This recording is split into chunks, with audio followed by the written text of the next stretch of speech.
क्षिप्यतेरसभर मधुरते जागरति यत्र भगवान् चक्रवर्ती विश्वोदयप्रलयं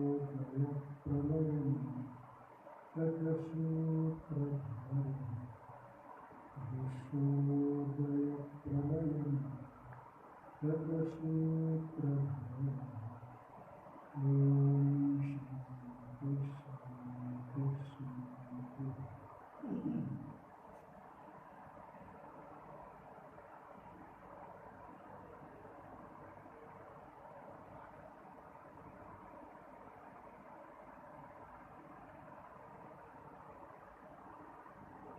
हर एक व्यक्ति को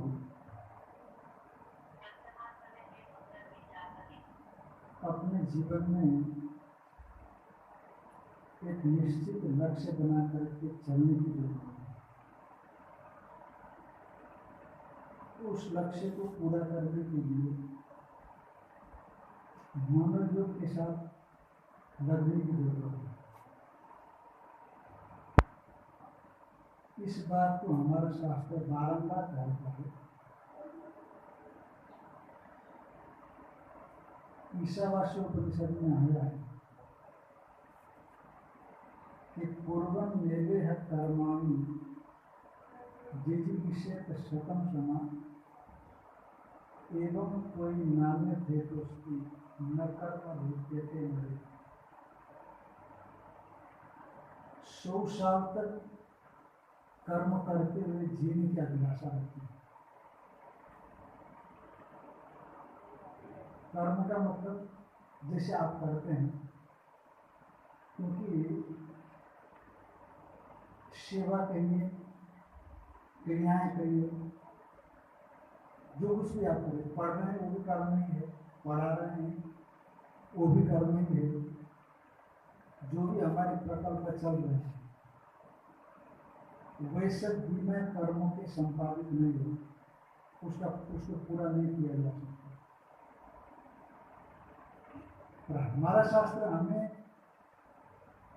एक अलग गहराई की ओर संकेत करता है। यूँ तो करते सभी लोग और बिना किए व्यक्ति चुपचाप रह नहीं सकता। या तो शरीर से करेगा, या तो इंद्रियों से करेगा, या मन बुद्धि से करेगा। बिना किए हुए एक से वो शांति से नहीं रहता, तो इसलिए वो करता ही है। और तो करने मात्र को हमारा शास्त्र कर्तव्य नहीं बोलता। कर्तव्य उसको कहता है जहाँ उस कर्म का संबंध ईश्वर के साथ है।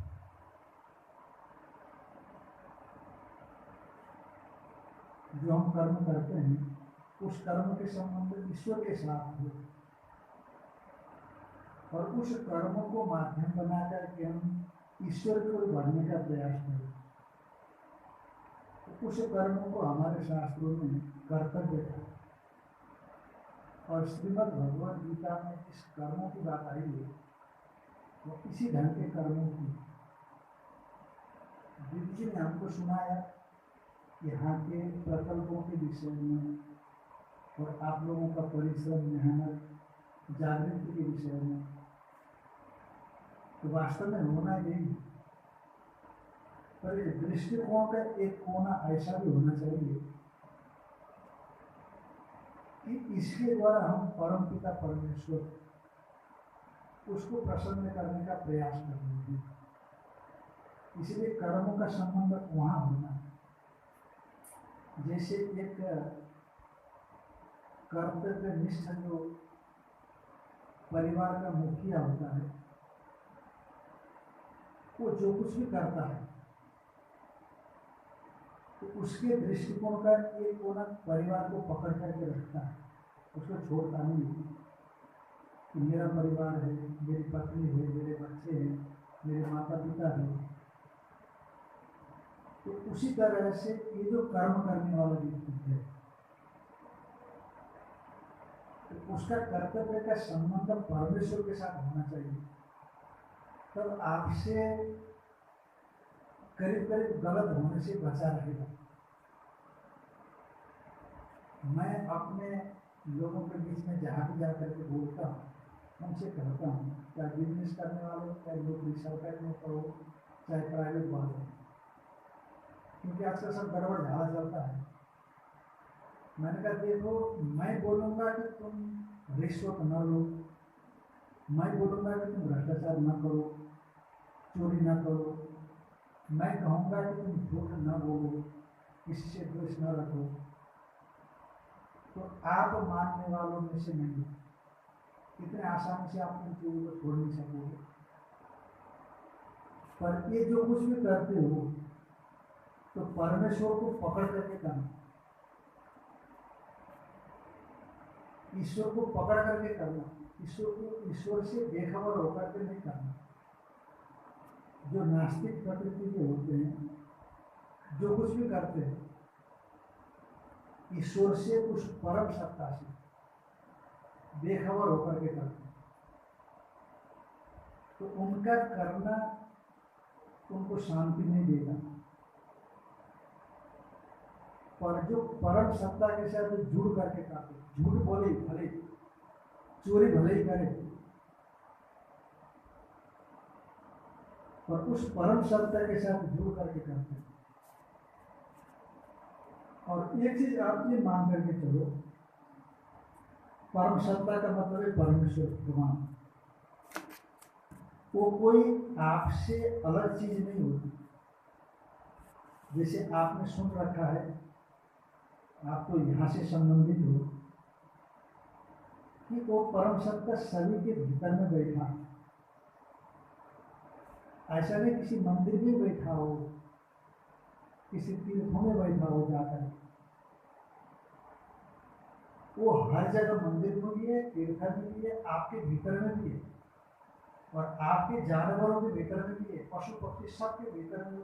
इसीलिए वो सत्ता परम सत्ता कहलाती है, सबके भीतर में। तो उस परम सत्ता के साथ आप अपने कर्तव्य को जोड़ना भी नहीं चाहोगे, तब भी उससे अलग हट करके आप कोई भी काम नहीं कर सकते। उदाहरण के तौर पर आप आकाश से अलग होना चाहोगे तो कैसे होगे? हवा से अलग होना चाहोगे तो कैसे होगे? हवा में जो ऑक्सीजन है उससे अलग होकर के रहना चाहोगे तो कैसे रहोगे? प्रकाश से अलग होना चाहोगे तो कैसे रहोगे? रात्रि को अंधेरे से दूर रहना चाहोगे तो कैसे रहोगे? जैसे इनके साथ ही हमको जीना पड़ता है, उसी तरह से उस जो भी हम करते हैं उस परमेश्वर के साथ ही करते हैं। हमारे शास्त्र में साधना की विधा है, अजपा जप बोलते, उसको हमें नहीं करना, जो हो रहा है उस पर ध्यान देना। जैसे एक ध्यान की प्रक्रिया क्या है, आपकी श्वास जो स्वाभाविक चल रही है, आपको कोई आसन लगा करके बैठना नहीं, किसी का चिंतन नहीं करना। जैसे आपको फुर्सत मिली, मन में तमाम विचारों से, झंझटों से मुक्ति मिली, तो आपकी जो श्वास प्रश्वास चल रही है, बस वो झंझटों से बेखबर होकर के आप जो चलने वाली श्वास प्रक्रिया है उसका अनुभव करते रहना। श्वास नाक से बाहर जा रही है, नाक से अंदर आ रही है। आपको श्वास को बाहर भेजना नहीं है, न श्वास को आपको अंदर लाना है, क्योंकि श्वास प्रश्वास को यदि आपको करना पड़े तो फिर गाड़ी चलेगी नहीं। तो जब आप स्वप्न में रहते हो, सो जाते हो, तो श्वास प्रश्वास की प्रक्रिया आप थोड़ी कर पाओगे, ये तो स्वाभाविक चलती है। तो बस जो स्वाभाविक चल रही है उस पर आपको केवल ध्यान देना, ये ध्यान की प्रक्रिया। उसी तरह से हमारे भीतर में एक जप प्रक्रिया चल रही है, तो उस पर केवल हमको ध्यान देना। उसी तरह से हम जो कुछ भी यहाँ कर रहे हैं उस परम पिता परमात्मा की निगरानी में कर रहे हैं, उसी छत्र छाया में कर रहे हैं। जैसे हम प्रकाश की व्याप्ति में जो काम करते हैं प्रकाश की व्याप्ति में करते हैं, प्रकाश से नहलाते हुए करते हैं। यदि घोर अंधेरा हो तो आप कुछ नहीं कर सकते, नहीं जा नहीं सकते, किसी से कोई व्यवहार नहीं कर सकते। तो जैसे आप प्रकाश के व्याप्ति में प्रकाश से नहलाते हुए आप व्यवहार करते हो, उसी तरह से हमारा संपूर्ण व्यवहार उस परम सत्ता की व्याप्ति में चल रही। जैसे हमने कहा ना, श्वास प्रश्वास चल रही है पर आप बेखबर हो, आप ध्यान ही नहीं देते उस पर। जैसे मैं आपको दिखाऊं कि आपके और मेरे बीच में, इस कागज के बीच में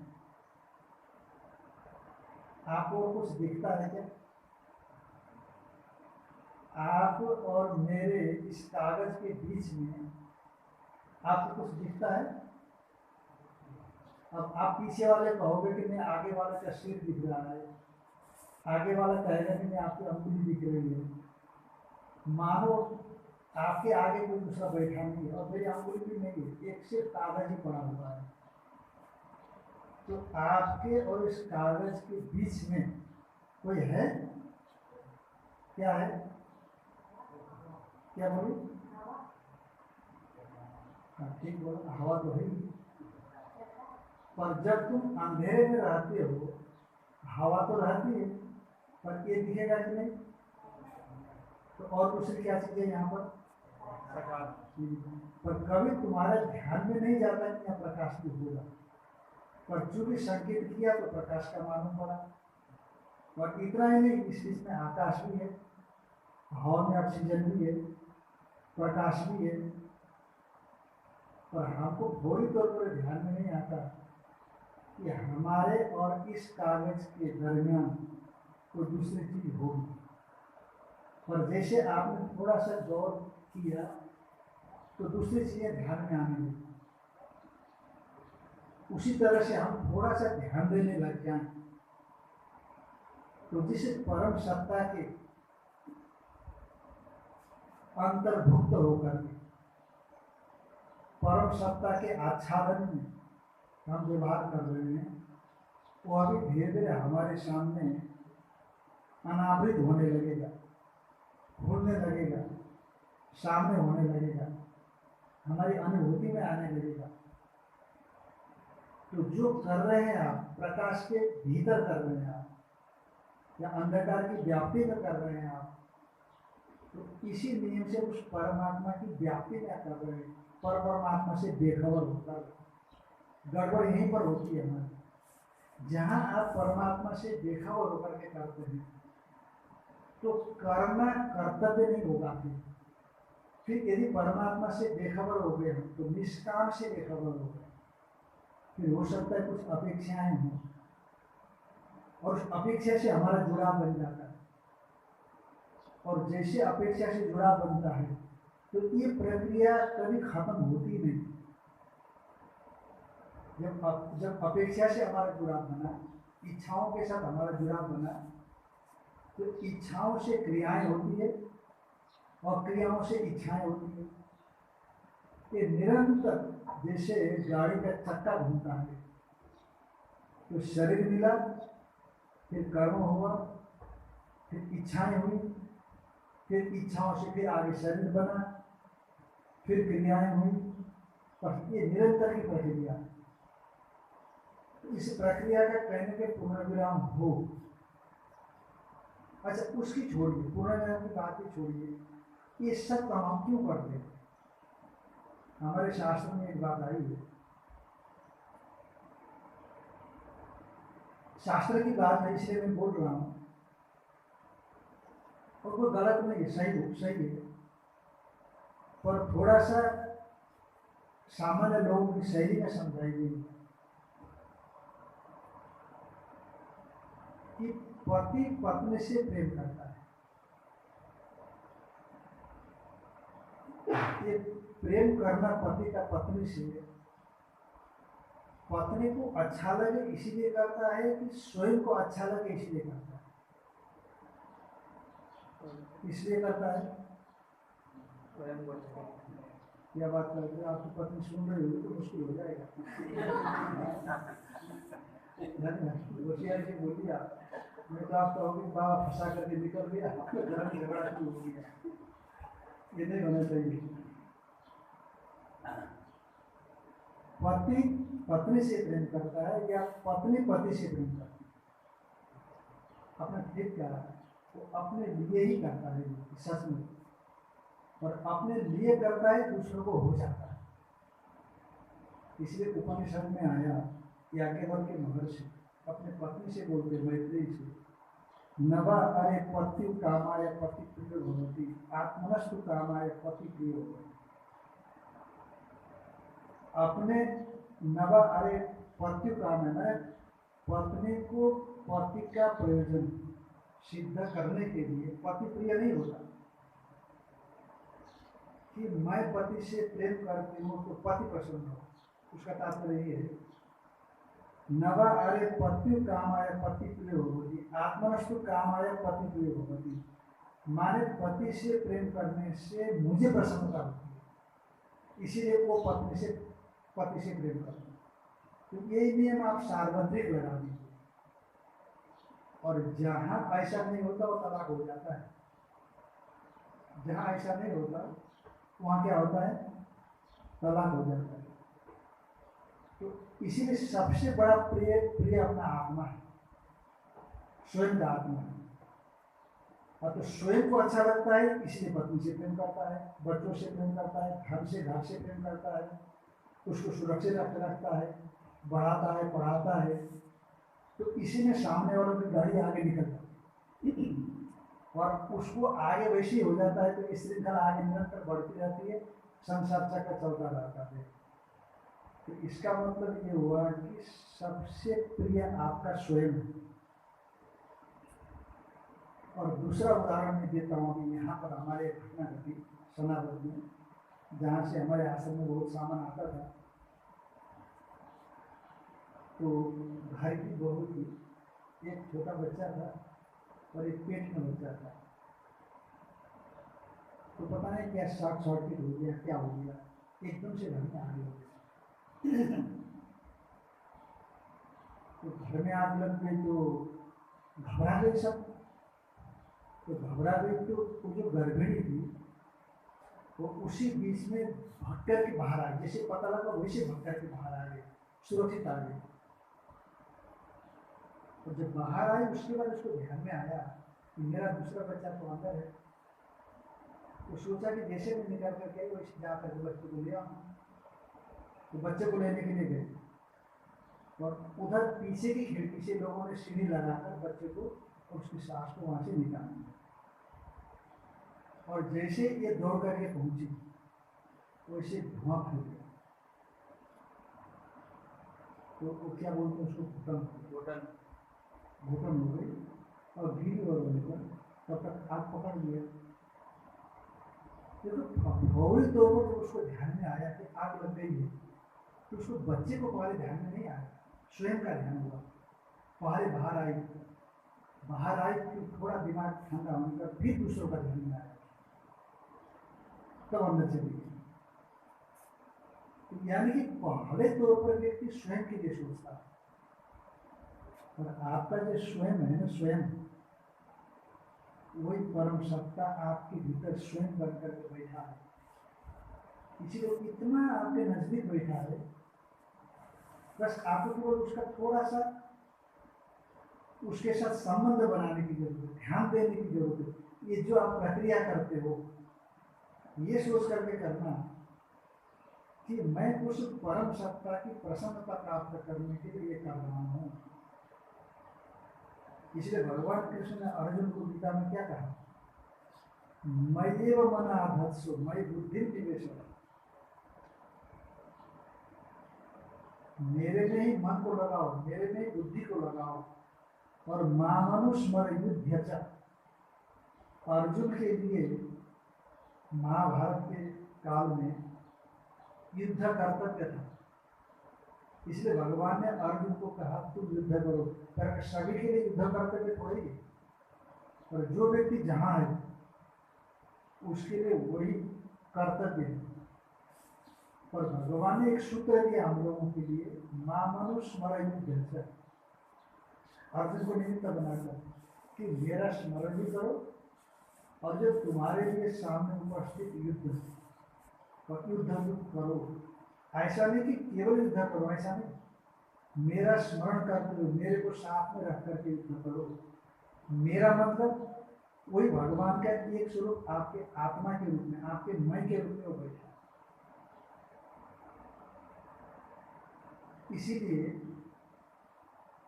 एक शायद मुझे लगता वहां था अमृतस्य पुत्र है ना,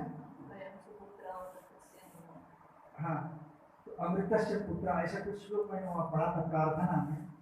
इसीलिए अमृत के पुत्र, बल्कि आप अमृत ही हो, क्योंकि आप अपने को अमृत नहीं समझते हो, इसलिए परमेश्वर को पिता समझते हो। तो पिता परमेश्वर को मानते तो हम पुत्र ही हुए ना। और परमेश्वर क्या समझता है, कह रहे तो मेरा पुत्र है, तो मेरा ही स्वरूप है। इसलिए आपके भीतर बैठा हुआ जो मैं है वो परमेश्वर ही मैं करके बैठा हुआ है। इसलिए कितना आसान है, आपको जहां बैठ करके आप कर रहे हो बस वहीं उसको समर्पित करना, केवल प्रार्थना करना और उसके साथ जुड़ जाना और ईमानदारी से जुड़ना। जैसे मूर्ति तराशने वाला व्यक्ति कितनी ईमानदारी से मूर्ति तराशता है, और मान लो मूर्ति की आंख बनाई जा रही हो और उसका ध्यान 10 जगह फैला हुआ हो, और वो जो छेनी मार रहा है उसमें सावधान न हो, और मूर्ति की आंख की पुतली यदि निकल गई तो मूर्ति बेकार हो गई। आजकल तो कुछ चिपकाने वाला साधन भी है, पर जिस समय में यह साधन नहीं रहा होगा, तो इसलिए मूर्तिकार के विषय में क्या उदाहरण दिया जाता है कि बारात निकल गई वहां से, तो राजा की सवारी निकल गई वहां से, पर मूर्तिकार आंख या नाक बनाने में लगा था और उसको पता ही नहीं लगा कितनी भारी सवारी निकल गई। अन्यत्र मना अभुवम न किंचित अवेदिशम। मैं इसने आकर के पूछा, राजा की सवारी निकल गई ढोल धमाके के साथ, बारात निकल गई गाजे बाजे के साथ, तुमने सुना कि नहीं सुना? कहते नहीं। अन्यत्र मना अभुवम, मूर्ति में मन था, कुछ नहीं सुना। माने इतनी तल्लीनता से अपने कर्तव्य पर लगा। बस इसी तल्लीनता का उपयोग उस अमृत के साथ करने का प्रयास करना, तब आपका जीवन निश्चित है कि सार्थक होगा। हमारा पूरा शास्त्र देखो, हमारे शास्त्र की यही विशेषता है कि हमारे जो कर्म है ईश्वर के साथ जोड़ने को बोलता है। इसलिए ये तो करो सी, मैं वहां सुना रहा था, जो कुछ करते हो, ये नहीं कहा क्या करते हो, अच्छा करते हो बुरा करते हो। भागवत में तो कहा वानुश्रित स्वभाव, आप अपने स्वभाव से, किसी का स्वभाव लालची होता है, किसी का क्रोधी होता है, किसी का ईर्ष्यालु होता है, किसी का अहंकारी होता है, किसी का दयालु अच्छा होता है। और जब आपका जैसे स्वभाव, उस स्वभाव से जैसा आप करते हो तो वैसा ही भगवान को समर्पित करो, सफाई का प्रयास करो। और यदि अपवित्र हो तब भी भगवान से जुड़े हो। मान लो चोर भी भगवान से जुड़ा रहेगा, शराबी भी यहाँ आता रहेगा, भ्रष्टाचारी भी यहाँ आता रहेगा, गतिविधियां देखता रहेगा, तो आज नहीं तो कल बदलेगा कि नहीं बदलेगा? है कि नहीं? बदलेगा। वाल्मीकि बदले, अंगुलीमाल बदल गया, तो इतने बड़े पापी तो शायद कोई ना हो, क्यों नहीं बदलेगा? उसी तरह से हम भी अपने कर्तव्यों को, कर्मों को यदि ईश्वर के साथ जोड़ करके रखें तो एक दिन आपके भीतर में भी ऐसे ही भाव पैदा होंगे। ध्यान रखें, और एक से एक व्यक्ति ध्यान में है कि नहीं? भाभी दीदी बन सकता है कि नहीं? बोलो, बन सकता है ना? इसलिए तुम्हें ये संकल्प मन में रख करके चलना है और उसके लिए उचित शक्ति के लिए परमात्मा से प्रार्थना करनी है जो अपने भीतर बैठा है। तो प्रार्थना के लिए आपको बहुत दूर जाना नहीं, यही कहना, परमेश्वर तू मेरे भीतर में मेरे मैं के रूप में बैठा है, मैं नहीं जान रहा हूँ और तू तो जानता है, इसलिए मेरी प्रार्थना है कि ऐसी कृपा करना कि तू जो कर्तव्य मेरे को दे उस कर्तव्य के साथ निष्ठा के साथ मैं आगे बढ़ सकूं और ये कर्तव्य मैं तेरे से जुड़ करके कर सकूं और हमारे भाव इसी ढंग के बने। और तू जब सब जगह पर मौजूद है तो क्या ब्राह्मण, क्या क्षेत्रीय, क्या वैश्य, क्या शूद्र, क्या पशु, क्या पक्षी, हर किसी के भीतर में तू बैठा है। इसीलिए उदार चरिता नाम तू वसुधैव कुटुंबकम, उदार चरित्र वालों के लिए वसुधैव कुटुंब है। इसलिए मैं सब जगह पर तेरे को देख सकूं और तेरे लिए कर सकूं। इस भाव को यदि हम लोग अपने भीतर में पनपा सकें तो हम समझते हैं कि हमारी जो वेद है, उपनिषदें हैं, श्रीमद् भगवद गीता है, उन्होंने जो हमें संदेश दिया उस संदेश को हम अपने जीवन में आत्मसात कर सकते हैं। इन शब्दों के साथ हरिओम कर सकते हैं।